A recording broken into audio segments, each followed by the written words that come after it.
Барлықтарыңызға қайырлы күн қыздар. Бүгін сіздерге үйде қалып қойған қаймақтан өте дәмді болып шығатын, осындай өте жұмсақ, дәмді болып шығатын тәтті күлшенің рецептімен бөлісін деп отырмын. Ол үшін видеоның соңына дейін көруге кеңес беремін. Лайк басып, комментарий қалып, каналға подписаться етуді ұмытпаңыздар. Ол үшін бізге ең алдымен осындай електен өткізілген ұн қажет болады. Ол ұнымыздың үстіне 250 грамм бөлме температурасындағы сары майымызды салып, осылай қолымызбен крошка жасап аламыз. Одан кейін оның үстіне осындай разрыхителімізді саламыз. 2 граммдай осындай жарты шай қасықтай ванилинімізді саламыз. Сосын жақсылап осылай қолмен араластырып аламыз. Оның үстіне жаңағы шекерімізді саламыз. Осылай құрғақ заттарымызды бірінші салып жақсылап араластырып аламыз.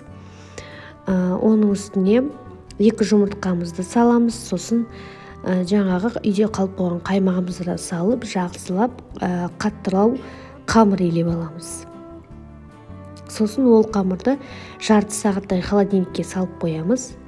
Оны алып осы видеодағыдай зуалылар жасап осындай күлше тәріздес етіп шығамыз.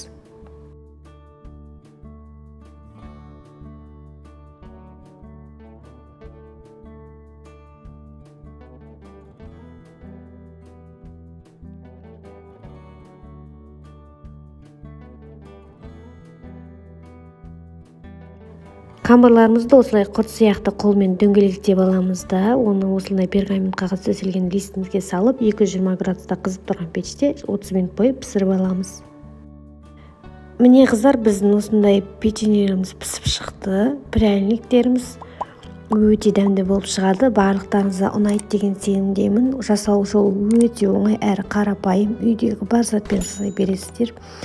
Барлықтарыңызға осы рецепт бойынша жасап көруге кеңес беремін.